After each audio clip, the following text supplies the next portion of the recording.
Ceux d'entre nous qui ont travaillé longtemps sur les programmes télévisés dédiés à la nature connaissent ce sentiment de frustration dû au fait que l'on tourne en extérieur dans des décors naturels fantastiques qui finissent sur un petit écran de télé. Il est évident que le grand écran rend justice à la beauté des animaux et à la grandeur des paysages.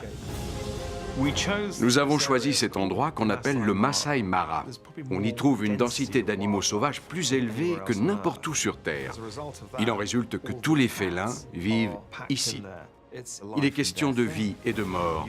On voit des choses dans le Masai Mara qu'on ne peut voir nulle part ailleurs.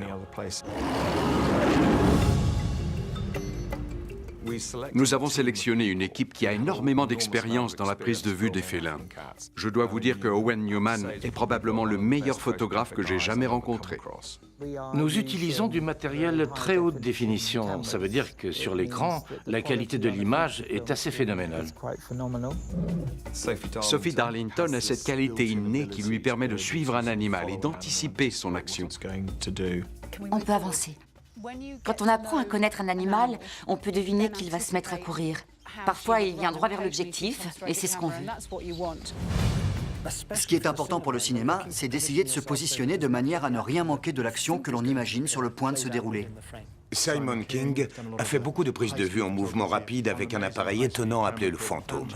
C'est une caméra avec un excellent ralenti qui peut capturer jusqu'à 150 images secondes. Ce qui veut dire que l'action est ralentie 17 fois. Ça laisse le temps de voir chaque mouvement, chaque tendon, chaque muscle.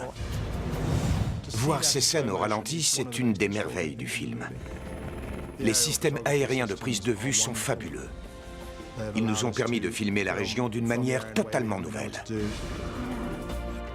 Nous avons pris les troupeaux sauvages traversant la rivière, on a des plans plus larges des paysages, et ce même système de stabilisation de l'image a été placé sur les véhicules, ce qui nous a permis de traquer et de suivre les guépards et les lions. Ça nous donne l'impression d'être au milieu d'une troupe de félins. Lorsque les gens iront voir félins, ils entreront vraiment dans cet univers. Ils seront transportés en Afrique.